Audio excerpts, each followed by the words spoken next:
Alors, là, je fais la deuxième partie de ma première vidéo qui parlait des parents toxiques, la malédiction de la haine, les parents toxiques.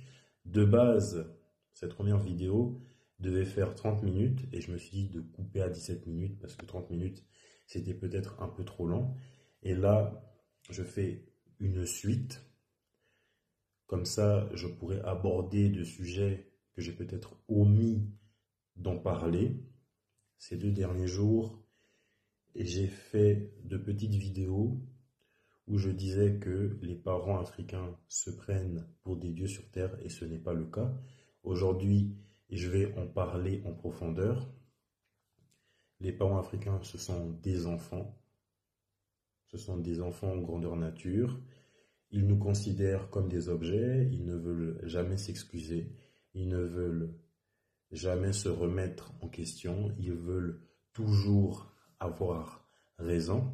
Et bien évidemment, je vais commencer par pas un, mais 2 versets, 2 beaux versets qu'ils aiment bien utiliser entre nous. Et ces 2 versets, en plus d'être beaux, ils sont assez similaires.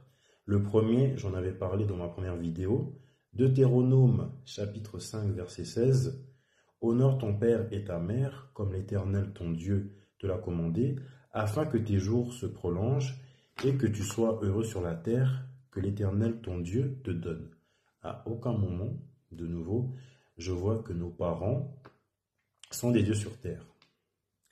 Et ici, c'est un autre verset qui est beau, mais malheureusement, nos parents, ils aiment utiliser ça entre nous. Ce verset, il est intéressant parce qu'il est en 2 parties.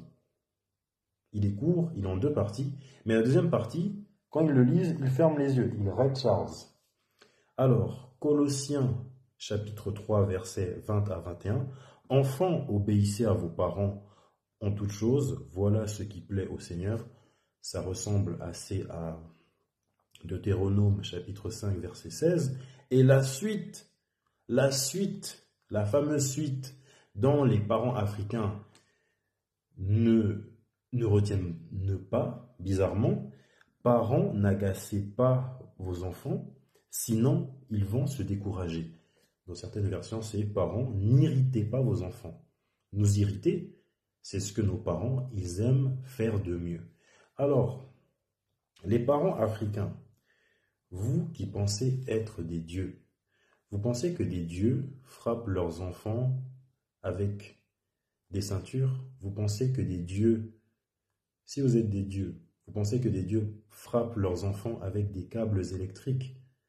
Vous pensez que des dieux frappent leurs enfants, leur passent à tabac jusqu'au sang?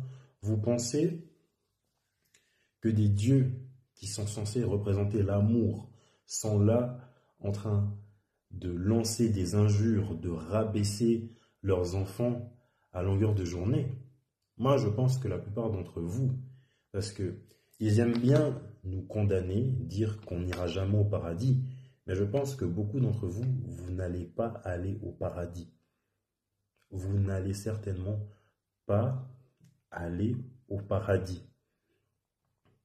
La seule place pour certains d'entre vous, c'est la prison. Vous qui pensez être des dieux, est-ce que vous pensez que c'est normal d'introduire du piment dans les fesses de vos enfants? Vous qui pensez être des dieux, est-ce que vous pensez que c'est normal d'exciser vos filles?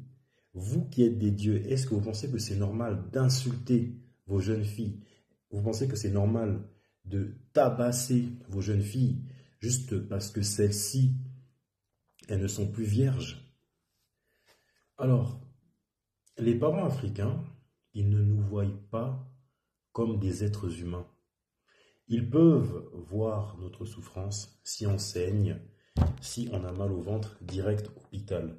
Par contre, si c'est une autre douleur qui est causée parfois par eux-mêmes ou par une autre personne, non, surtout, si c'est une douleur qui en est le résultat de leur colère, par exemple, ben, ton papa t'a mal parlé, t'as mal au cœur, tu lui dis papa, j'ai mal au cœur, il s'en fout. Par contre, tu lui dis, papa, j'ai mal au ventre, on va à l'hôpital. Alors, les parents africains ne nous voient pas comme des humains, ils nous voient comme des cobayes, comme des tests de laboratoire. C'est comme si on vient au monde livrés telles des pièces détachées de pantin qu'ils peuvent manipuler à leur guise. Alors, ils se disent, voilà, moi, en 1983, mon papa, il avait l'habitude de me cabosser.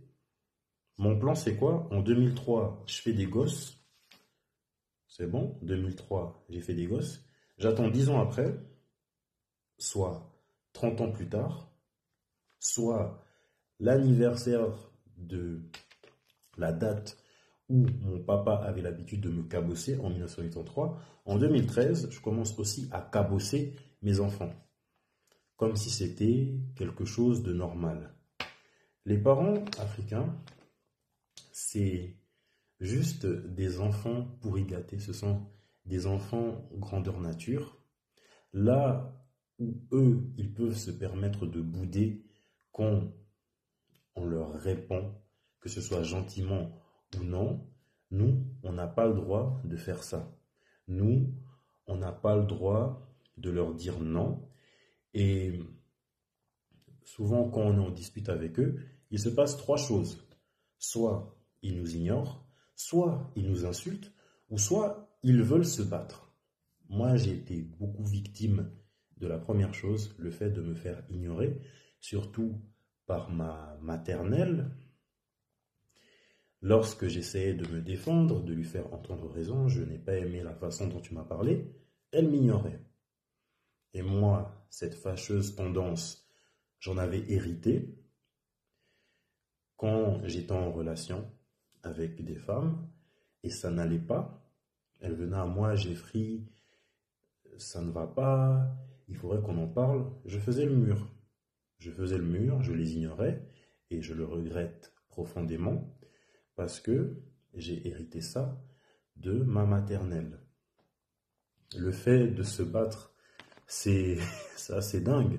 C'est assez dingue parce que certains d'entre eux, ils sont en train de frôler la cinquantaine, d'avoir presque 60 ans, et au lieu de se calquer sur la sagesse, ils veulent faire du MMA, ils veulent faire du catch, se battre contre nous.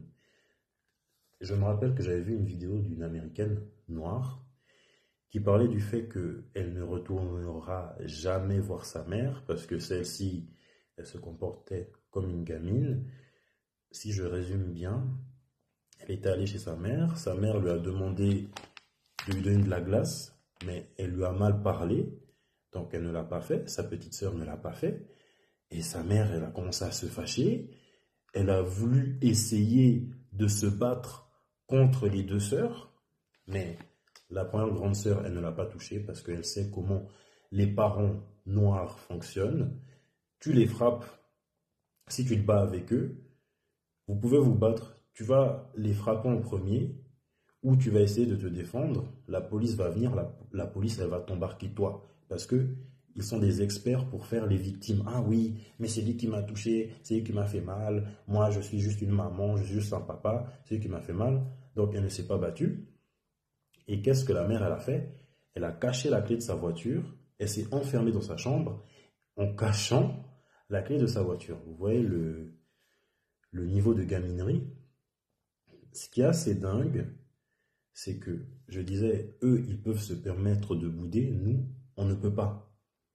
Ce qui est assez dingue, ils peuvent te blesser, voilà, papa ou maman, tu m'as blessé, je n'ai pas aimé ce que tu m'as dit, pardon, et ils vont se mettre sur la défensive, non mais toi aussi, non mais toi aussi, non mais, oui c'est vrai, je t'ai mal parlé, mais moi j'ai pas aimé la façon dont tu t'es défendu. Donc moi, papa, maman, je suis fâché contre toi parce que tu m'as mal parlé. Toi, comme tu n'assumes pas les choses, tu te fâches contre moi par pur ego parce que tu es un pervers narcissique, parce que tu es une perverse narcissique. Tu te fâches contre moi pour rien. Nous sommes les deux fâchés. Pour calmer la situation, il faut que moi, je me soumette, moi, ton enfant, je me soumette pour que toi, tu me donnes ton pardon et que, exceptionnellement, tu t'excuses envers moi. Mais vous voyez la folie du truc. Et ce qui m'énerve, c'est que les membres de la famille, ils vont te pousser pour que tu ailles t'excuser envers tes parents alors que tu n'as rien fait. Tu es innocent, non, mais il faut t'excuser, c'est ta mère, c'est ton père, c'est notre façon d'être. Non, il est en tort, il est en tort, elle est en tort, elle est en tort. Et je suis fâché, tu es fâché, tu t'énerves contre moi alors que je n'ai rien fait, c'est toi le responsable, la responsable, et il faut que moi je m'excuse. Il y a une chanson de Volte-Face que j'aime beaucoup qui s'appelle Peur de personne, et il y a une ligne qui m'a interpellé, ma mère quand elle a tort, elle a raison. Non, non, si t'as tort, t'as tort. Volte-Face, je ne sais plus exactement de quelle année il est, je crois qu'il est né en 1980. De toute façon, tous les gens qui sont nés durant cette année, ils sont unanimes. Quand leurs parents, ils ont tort, leurs parents, ils ont raison, ma foi. On n'y peut rien contre ça. Et ce que je remarque, ce que j'ai remarqué plus tard, non, avant de dire ce que j'ai remarqué plus tard, je voulais dire, nos parents, je ne sais pas comment ils ont grandi, mais je peux l'entreprendre, je peux le voir, la façon dont ils ont grandi dans la peur. J'ai pitié, mais d'un autre côté, je n'ai pas pitié. Parce qu'ils avaient le choix. Ils avaient le choix de donner une éducation meilleure à leurs enfants que l'éducation qu'ils ont eue. Tout ce qu'ils ont dans la tête, dans leur tête, c'est la peur. Dans Bleach, là je fais encore un parallèle avec les animés, il y a quelque chose qui s'appelle la pression spirituelle. C'est l'énergie qu'émane une personne lorsqu'elle est libérée. Là, c'est relative. La spiritualité chez les Africains, la pression spirituelle. Par là, je veux dire, les parents africains, même s'ils sont d'un âge avancé, ils vont ressentir cette pression spirituelle de leurs parents, même si ces derniers, ils sont décédés ou ils sont encore en vie, mais ils sont en Afrique, ils vont continuer à ressentir cette peur. Pourquoi? Leurs parents, ils ne sont pas près d'eux, mais ils vont continuer à ressentir cette peur, et cette peur, elle va se perpétuer sur leur descendance, sur leurs enfants, ce qui fait qu'ils vont être très tyranniques. Là, je vais parler de ce que j'ai remarqué ça plus tard. Les Africains, ils ont tendance à diaboliser le fait d'aller voir un psychologue, ce qui est bien pour le mental. Je me suis rendu compte, ils ne voulaient pas qu'on aille voir un psychologue, parce qu'en allant chez un psychologue, une personne qui nous écoute et nous conseille, contrairement aux Africains qui ne nous écoutent pas et s'en foutent, en allant chez un psychologue, on aurait pu se libérer de cette manipulation, de se libérer de ces chaînes beaucoup plus tôt. C'est pour ça qu'ils ne voulaient pas qu'on aille chez le psychologue. Là où ils ont tendance à favoriser les sorciers et les marabouts, ils diabolisent les psychologues. Moi, en tout cas, l'un de mes rêves, ça serait de construire des écoles dans mon pays natal, le Congo, même en Angola, même en Angola ou au Ghana. Ainsi, les enfants africains apprendront que le véritable pouvoir ne réside pas dans la violence, dans l'humiliation, dans la soumission, dans l'harcèlement, ce que les parents africains nous font subir. Le véritable pouvoir réside dans la connaissance, dans le savoir. Ce n'est pas pour rien que nos intellects, nos hommes intègres tels que Thomas Sankara ou Patrice Lumumba, ils ont été éliminés, pas parce qu'ils avaient les meilleures ressources militaires, c'est parce qu'ils étaient très intelligents. Quand tu es très intelligent, ça pose souci aux parents africains. Et j'aimerais également faire une plateforme créer une plateforme, si j'ai un peu plus de visibilité, permettant aux enfants africains de mon âge, plus jeunes ou plus âgés, de venir s'exprimer par rapport au trauma, au calvaire qu'ils ont subi avec leurs parents, pour qu'enfin ils se fassent écouter et qu'ils puissent se soulager. Car je sais qu'il y en a, ils sont plus vieux que moi. Jusqu'à aujourd'hui, ils ont peut-être 51 ans, 60 ans. Leurs parents sont en vie comme ils ne sont plus de ce monde. Mais en eux, ils ont cette culpabilité. Ils se disent, si mes parents sont fâchés, c'est à cause de moi. Non, ce n'est pas de ta faute. Moi, il m'a fallu 27 ans, vraiment 27 ans, pour que je puisse me libérer de cette emprise, de cette malédiction de la haine, de ces chaînes générationnelles. Il m'en a fallu du temps, mais la lassitude, elle est là. Quand tu veux parler à une personne pendant 27 ans, elle ne fait que de t'ignorer, tu vois qu'elle ne veut pas changer. L'indifférence s'est installée et je ne peux rien pour. Tout ce que moi je veux, c'est mon bonheur.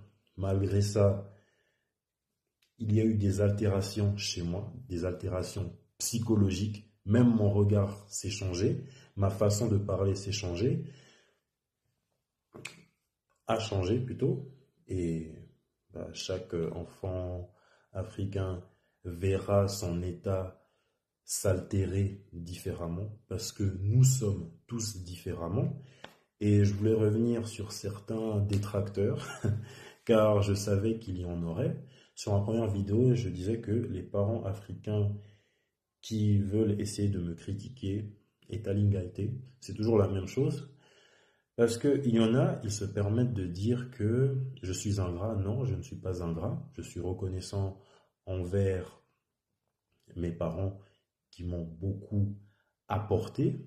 Par contre, leur éducation, ce que j'ai pu recevoir comme éducation, je n'aime pas. C'est que de la violence et de l'humiliation. Vous osez dire qu'il faut laver son linge, il ne faut pas laver son linge sale en public. Pourtant, les parents africains, ils n'ont aucune gêne, hein.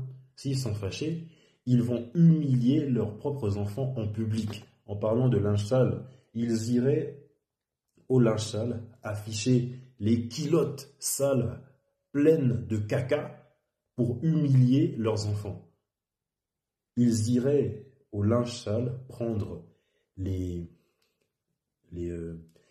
culottes de leurs filles tachetées de sang de leurs règles pour humilier leurs filles. Moi, je ne suis pas sur Internet pour raconter ma vie. Je fais juste de la prévention. Je partage mes œuvres d'art, mes travaux. Et ça, c'est ma vie. Ça, c'est ma vie personnelle. Par contre, mes traumas, les abus que j'ai pu avoir quand j'étais plus jeune en tant qu'enfant africain, mes traumas, ce sont les vôtres. Mes traumas, tous les enfants africains, nous les partageons. Je suis congolais. Par contre, je sais que si je dis que les parents africains, ce sont des adeptes de la manipulation, je sais qu'il y a un Togolais, je sais qu'il y a une Togolaise, je sais qu'il y a un Ivoirien ou une Ivoirienne qui va être d'accord avec moi. Et je sais aussi, parce que j'ai vu un Haïtien ou une Haïtienne m'écrire, de dire que c'est pareil chez les Haïtiens. Je sais que c'est aussi pareil chez les Haïtiens, chez les Caribéens, chez les Américains. C'est pareil chez tous les Noirs. Et je voulais terminer ma vidéo en disant que ça cloue le chapitre « La malédiction de la haine », les parents africains toxiques, mais je ne vais pas m'arrêter de parler des parents africains toxiques. Mes DM sont ouverts sur Instagram, sur TikTok. Toute personne qui a besoin de parler peut venir, je répondrai. Et là, je vais commencer à faire une compilation de tous les messages que j'ai eus pour voir un petit peu, parler un petit peu des traumas que certains enfants ont pu avoir. Que vous soyez noir, blanc, asiatique, venez.